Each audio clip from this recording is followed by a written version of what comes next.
lu tax suma yeboo di la ñaanal yoo yaay ñàkk rek.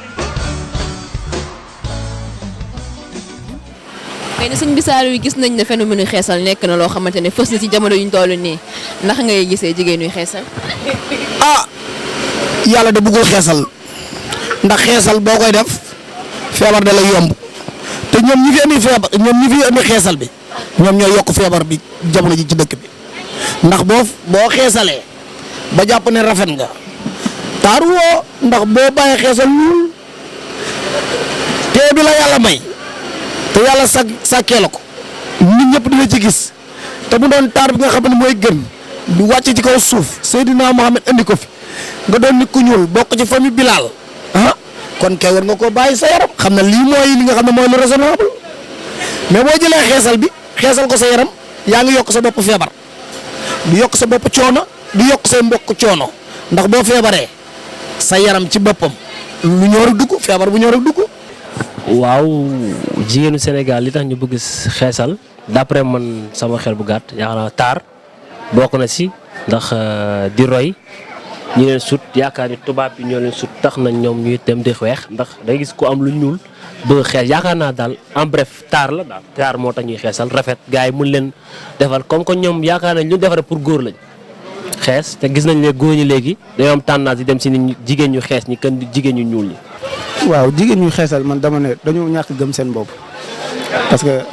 ñàkk gëm sa bopp weesuwul nga yàlla am nu mu la bindee mu doon bindin bu rafet ak nu mu mëntu kaa mel rek yow supporté ko nga xam ne lii la yàlla defal lii moo gën ci yow mais bind la der bu ñuul macha allah foo romb ñu ne ah macha allah xale bi macha allah rafet na jekk na yow tamit nga ni da ngay bàyyi li la yàlla bindee dem roy loo xamante ni baaxul parce que xeesal dañ ko wax ci alxuraan xeesal moom. ala kulli xaal du baax te du mos a baax fii ba abadan parce que baaxul ñëpp jàng nañ amul njëriñ day yàq sa yaram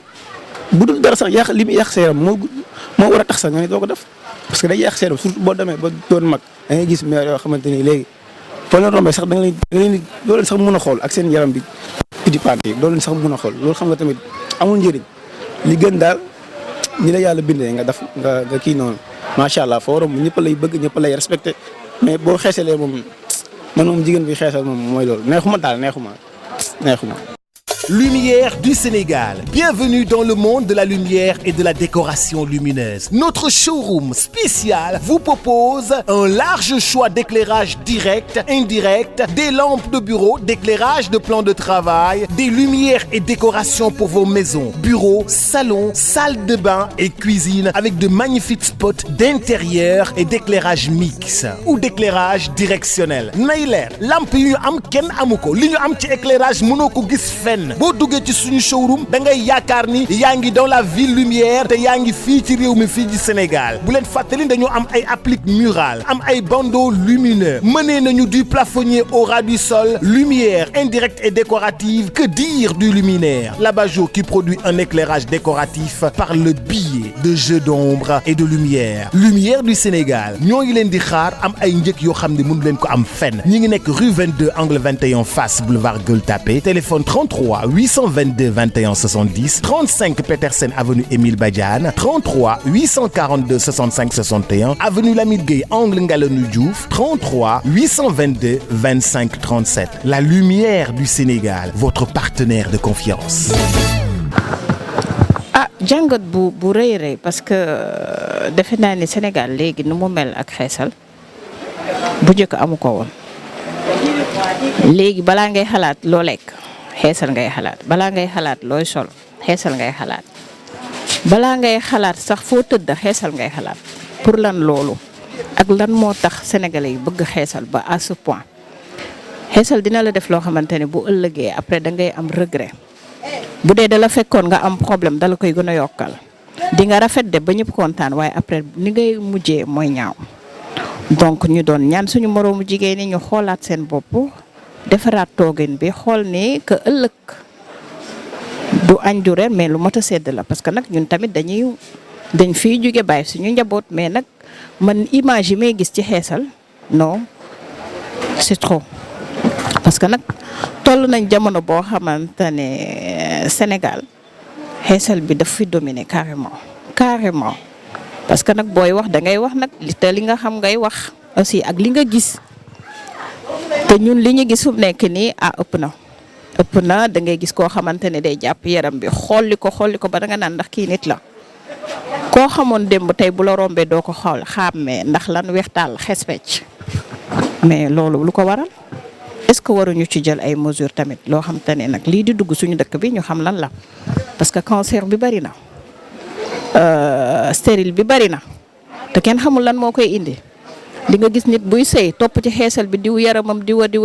ba dootul mënati sax bu musul woon ëmb sax dootul mënati ëmb ndax lan parce que des fois di nga laal loo xam te ne yow xamuloo ko mais après conséquences yi mu lay indil doo ko xam donc kon ñun nañu xoolaat suñu toogaay daal parce que jigéen a yor kër jigéen a yor lépp te bu ëllëgee conséquences yi boo ko subiree yow kese yaa koy muñ kenn du la fa fekk de masara ngay dégg mais kenn du la fa fekk ne la lii ak lii ak lii parce que dañ naan xamoon nga ko te lii lay def kon donc ñun dañu wax xoolaat suñuy toogaay xoolaat aussi fi ñuy teg suñu tànk daal loolu defe naa ni war nañ ko gën a saytuwaat bu baax a baax. gis na tamit jamono ji am na góor yoo xamante ne ni tamit dañuy xeesal yow loolu nag nga ko gisee. dëgg la am na góor ñoo xam ne dañuy xeesal bëri nañ trop mais man d'accord ma ci parce que góor moom yaa naa góor bu demee bay xeesal moom yëfu yàmbar la yëfu góor jigéen la yaa naa parce que góor dëgg góor yàlla pire waroo xalaat sax ñu bi diw bi day xeesal nga dem di ko jënd xees pour lan góor lu mu ñaaw baax na góor na ñaaw ñuul ko na nga am xaalis rek loolu moo ci am solo mais dinaa dem xeesal pour ñu nopp ma dinaa dem xeesal pour fu ma jaar ñu kii ma amul sens boo xeesalee foo jaar duñ la respecté dañ naan kii de xanaa ay jullit yaruñu ko wala kii de xanaa ndeyam ak baayam xanaa nekkuñ di dund xam nga baaxul amul njëriñ xeesal daal non loolu. góor bi xeesal de moom bokkul ci yëfum góor moom ndax jamono ji gis naa ay góor yoo xam ne nii dañuy xooli seen tuñ yi waaw dama koy gis loolu moom dama koy gis dama gis góor yàlla yoo xam dañuy xooli seen tuñ yi di xeesal ndax góor yàlla buy xeesal moom bokkatoo ci cadre góor bokk nga ci beneen cadre boo xam ne moom bokkatoo ci cadre góor borom ñaari tur yooyu ñuy wax daal jege nga ko ndax góor dëgg da nga war a ñuul ñaaw am fu la nangoo liggéey waaye xeesal moom waxuma ci bak sëñ Tuubaa. bëggoon a xam aussi ban jàngat nga am ci phénomène xeesal ci boppam. wax dëgg yàlla pour man jullit du xeesal quoi ndax yàlla lépp loo xam ne dana ko wàccee noonu nga indee ko état naturel d'après man waroo changer dara ni nga mel da nga ko war a sàmm ndax tey boo xeesal mënoo xeesal ba sa fépp xees donc état naturel kenn mënoo war ko mën a changer noonu di xeesal baaxu jullit du xeesal. wax dëgg yàlla ñi xeesal wax dëgg yàlla bu yow xiyaamee yàlla dinañ am li ñuy wax ak yàlla xeesal daal wax dëgg yàlla rafetul te rafetul nag suñu société yi ndax boo xoolee suñu maam yu njëkk ya ñoom Anta Sali ñoom Maam Jaara ñoo ñëpp amul kenn koo xam ni jox nañ ay conseils mosoo si gis ku xees te wàccoon na xanaa pël Sénégal yi léegi nag dañuy tricher ba dañuy jàng tricher ba raw li ñuy tricher boo xoolee teg greffage ak si lépp da ngay am lu naturel nga ne yow li la yàlla jox bëggoo lool te yàlla moom moo ne li gën si yow laa lay defal te yow mi yoon da ngay sàkku di nga ñaan sax da nga koy ñaan mu ñaan ko mu may la li gën si yow mais da lay def nga ne déedéet yàlla li ma def lii nii non xamul bàyyi ma dem jël leneen def ko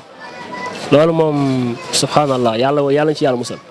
ñu gis na sëñ bi vendeur en cosmétique nga vendeur de produits cosmétiques maanaam da ngay jaay produit xeesal wala. non du ma jaay produit xeesal. lan moo tax doo ko jaay. parce que boo koy jaay da ngay dooleel xeesalkat yi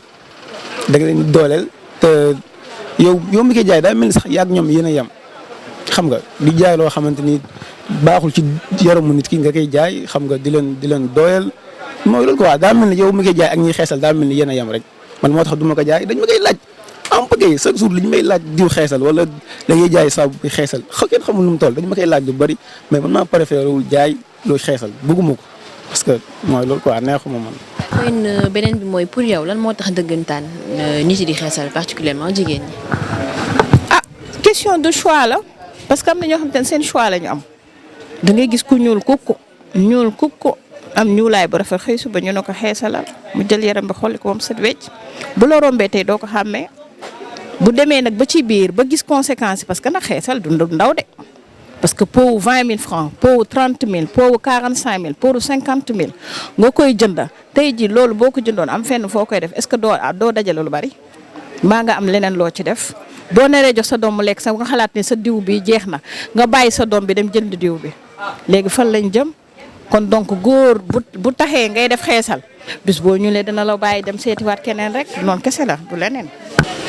ñu bëggoon a xam tamit maanaam ñi nga xamante ne nii dañuy xeesal ci sa xalaat bu gàtt lan moo tax ñu koy def surtout wàllu jigéen ñi. jigéen ñi bëgg a taaru rek bëgg a rafet rek bëgg ñu nopp leen te xanaa xamoon na góor ñi boo xeesee dañ lay foowee góor ñi waruñu noonu xam nga góor ñi ñan la ñu wër jigéen ji toog ci pooju ndeyam doon fulla am fayda nangoo liggéey gëm sa bopp mais xeesal sol say jin di yaagar jaagar gars yi dañ lay def potu ndaal rek ku jorog dañ naan jox sa morom naan waaw cere ji moom dañ koy laal ba mu saf-saap nekkal ci bu gudd bi mbaa nga nekk ci bu gàtt boo nekkee ci bu gàtt xeesal ba yàq sa yaram moom kenn seetu la ndax góor yi léegi taamuñu jigéen bu xees jigéen juy sëy la ñuy taamuñu xeesal kat ay taaru naa je pense que peut-être loolu imposé wul gars yi de waaw importé wul gars yi waaw bu fekkee ne nag moom nga da ngay xeesal moom gars yi moom gars yi ñoom ñu ngi seen place ñoom yor seen i kuddu rek di xaar nga ñëw ñu coppati tibb la sàqar na yaa bëgg na xam góoru léegi moom dañoo ñàkk fayda jigéen ju xeesal rek la ñuy fooyee jigéen ñi am leen jom te bàyyi gerefaas yi dañoo war a bàyyi gerefaas yi ndax loolu ay conkori fas la dañoo war a doon yaay faal waaw doon ay rijaal di dóor waar jigéen dëgg warul xeesal jigéen dëgg warul solu mees jigéen dëgg warul sol jiin jigéen da nga war a yem sa taaru bopp gëm sa bopp nangoo liggéey fonk say waajur xam yaay kan soo ko defee moom ci diina ji moom incha allah bu neexee yàlla balaa déwén da nga gis jëkkër mais xeesal feebar rek lu ñëw dugg la colandeer rab yi ngay dégg nii yëpp ñu naan kii da nga gis ay xale yoo xamante ne nii bala nga leen a gis damal kam nga ñun dañuy garder boîte ñun dañuy xam jigéen ñi ni ñu mel ndax tey jii ni boo demee côté virage ba xool xale yu jigéen ñi ni ñuy def jamono ji dañuy pikiiru pour changer seen teint yi yooyu yëpp ñun dañ koy xam ñoom dañuy pikiiru pour changer seen teint yi yeneen jigéen ñi ñoom li ñuy def moo gën a garaaw moom la ñuy wax léegi planique dañuy pikiiru pour planique pour am yaram mel ni ginaari pondos li nga ginaari pondos li ñuy neewee di sekki ñoom jigéen ñi ñoom noonu la ñuy def. ndax mën nga ñu jox quelques inconvénients ci booy xeesal. xeesal mën na la yàq ndax da ngay gis ndeysaan ay maire yoo xam ne dinañ dem ba bàyyi seen teint changé am timpi tampa fii ñuul fii xees te loolu noonu rafetul si gisaane te xam nga ñun dañoo am suñu culture dafa riche quoi mais ñun ñoo ko bëggul mais boo melee ni nga war a mel yaakaar ne yow lii mooy neex góor léegi góor ñi dafatuñ de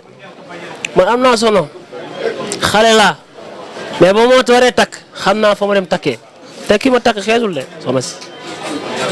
xeesul de wax dëgg yàlla xeesal moom des fois nga bokk ni tataa sax ndeysaan bu yëkkatee pokotaan bi sax waaw doo ko bëgg ndax xeet gu muy dégagé ndax moo toll tout le temps ngay diw di diw surtout tàngoor bi day xeeñ tamit day xeeñ wax dëgg yàlla day xeeñ te dëkkandoo di ko kii loolu àq la quoi ngeen bokk tata tey bien vrai sa doole yow mais di nga jël tata mais am na nooy mel bu la xeet ne ndeysaan dina la rus sax nangu mais du dumóoyu mais baaxul quoi nañu suuraal toujours ñi nekk suñu ñu wër lu am solo la. aussi médias yi am nañ ci part de responsabilité parce que ngay gis pub yi nga xamante ne dañuy valoriser jigéen bi nga xamante ne moom moo xees au détriment de jigéen bi nga xamante ne moom moo ñuul xëy na foofu tamit ban jàngat la ci am. waaw parce que ki yore pubam ki yore produit am di ko lancer ci marché bi c'est dafa am fu mu war a jaar parce que tamit bu fekkoon am na ay mesures yu ñu def yoo xamante ni que tey. mesures yooyu jël nañ ko ba kenn du war a xalaat ci télévision génne ci yenn publicité yi la wala ñu teg leen ay charte yu leer yoo xam te ne lii boo ko tegee lii moo la ciy fekk kon defe naa ne dina wàññeeku mais léegi defe naa ne majeure partie télévision yi ngay gis yëpp bu ñu ci boolewul xeesal boolewuñu ci dara ci lépp nag waaw ci télévision yëpp. xëy na ci say kàddu ñu gis ne xeesal baaxul naka la ñu war a def donc pour éradiquer fléau boobu. ñii jaay xeesal xanaa njëkkee si ñoom produit xeesal jar na nag lool mais nit ki bu fekkee d'après man da ngay jaay loo xam ne day roy sa morom waroo sax xelaat di ko jaay même boo nee sax su ma ko jaayal man sama boutique du def naa ba pare ñu am ay top modèle ay exemple yoo xam ne dañuy gëm seen bopp jarul rus ba niveau international bi ñuy respecté ñoom seen ñuulaay mettre fier si loolu di ko def mais léegi da ngay am sa doom sax. bu kiyee sa yow papa ak yaay yëkk sa xaalis jox ko pour mu dem xeesal kon yar bi sa yow la commencé sa bopp ba la commencé bu ñuy dagg sa bopp jaan ba la ñuy dagg mais du ñu dagg genn gi tey li gars yi di woy bëy wéy na mbuus peut-être mënatoo ko dindi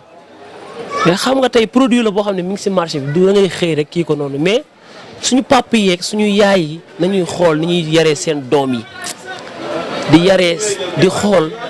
chaque jour di surveiller sa doom nit ki day dem sa baam xool nekkul da ngay naan majeur na da nga koy bàyyi mais juste di ko bàyyi xel di waxtaan ak moom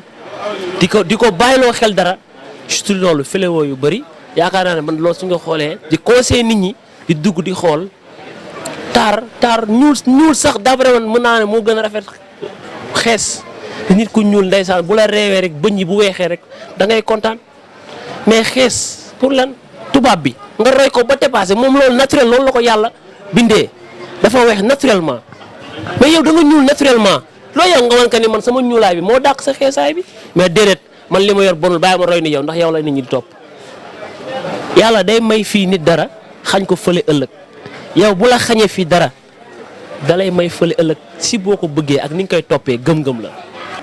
bi ñu mujjee mooy yan pexe lañu war a tëral pour dindi fi li nga xamante ne moom mooy xeesal su fekkee ni baaxul. pour dindi ko dina xaw jafe mais nag aussi mu toogaat daal taxawaat seetlu xool bu baax ni ñuy doxalee parce que tamit bu ñu xoolee boo demee ci hôpitaux yi majeure partie ñi nga fay fekk surtout service dermatologie la majeure partie ñi xeesal ñoo fay nekk. service dermatologie man li may wax xam naa ko parce que dama ko gis la majeure partie ñi xeesal ñoo fay nekk déjà boo commencé xeesal boo musuloon am jenn feebar yi day commencé manifesté wu. si toutefois nga commencé laal bi laal bee ndax sa morom da leer waaye yow looy diwoo nga ne ko lii laaj jox ma ko mu jox la ko est-ce que li jikkee jig na la loolooy problème mu sénégalais boo weexee tàll ñu ne la diw li diwoo loolu laa war a utiliser. après loolu nag ñëw indil la leneen ak leneen bu jural la nag musiba boo xam te ne doo xam nu muy toll parce que les cancers de la peau dafa am te bàyyiwuñu ci xel. man ko te bàyyiwuñu ci xel kon boog jigéen ñi daal nañu xoolaat bu baax fi ñuy taxaw xoolaat bu baax a baax fi ñuy teg suñu tànk te jëkkër yi tamit aussi ñu def ci seen waslu ci seen àq parce que tamit sa jabar tamit mënoo koo yor mu nekk sa biir kër di gérer comme il faut mais nag xeesal bi dafa war a am limite nag aussi tamit man des fois damay gis kuy nàmpal di xeesal xamul conséquence bi muy def ak doom bi allaitement maternel. warul loolu laal benn produit boo xam te ne day affecté bébé bi parce que bébé dafa sensible mais nag loolu yëpp ñàkk xam la ak manque de communication parce que li ñu bëgg muy dox ci télé bi mi ngi fiy dox de mais communication moo des Sénégal li fi gën a manqué mooy communication ci benn affaire comme tey jii ni ñu waxee nii ci xeesal bi dañ ciy wax di ci wax mais bu fekkoon am na ñeneen ñu ko doole parce que da ngay bañ lii am na keneen ku ko bëgg. ñun loolu mooy suñu problème waaw la ñuy wax après léegi bu subaa ñu fàtte lépp mu jeex amul suivi ci lépp nag donc kon xeesal bi bu ñu jugee pour def ko buñ ci taxawee suba ngoon guddi bëccëg ñëpp am ñu taxaw carrément ne lii la dina dañ incha allah. ñoom jigéen ñi ñoom noonu la ñuy def ndax tubaab bi dafa andi lu ñuy wàññi mais andiwul lu ñuy yokk ndax tey jii ni boo xoolee Afrique jimboo ji baaxut gaa ngi koy lekk mais day wàññi ay doom. ndax tey jii bu njëkkaan Afrique da nga daan dégg ñuy jur par ay seex ay doom yu bari ñu xam ne tubaab bi dafa yeewu mu xam ne lii arrangé wu leen ñoom te ñoom seen dëkk bëriwuñu doom yu bari ndax ñun Afrique li ñuy jur ci doom day bari te loolu bu demee ba bëri léegi boobaa population bi dañuy am doole léegi mu ne léegi dañ leen jéem a wàññi juru africain yi andil ñu xeesal andil ñu ay mèche andil ñu ay téléphone portable ñu utiliser n'importe comment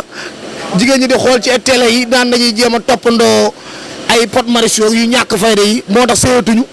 dañuy financé ci ñoom ay milliards moo na góor yi takkatu njabar financé ci ñoom ay milliards ñu war a dem sëy ñu dem tas seen sëy ci ñaari fan teguñ ko fenn.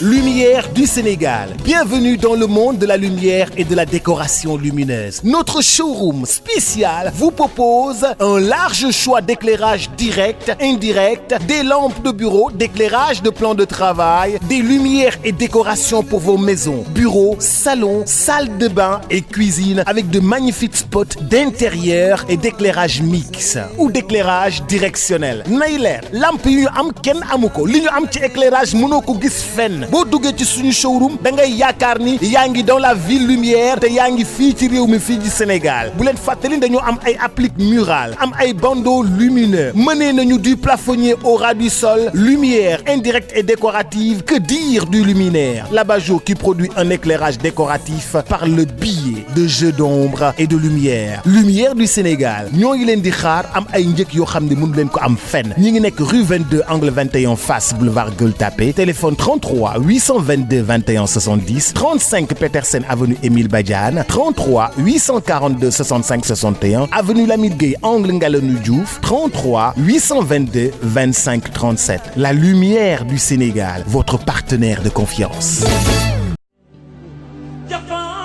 Lu tax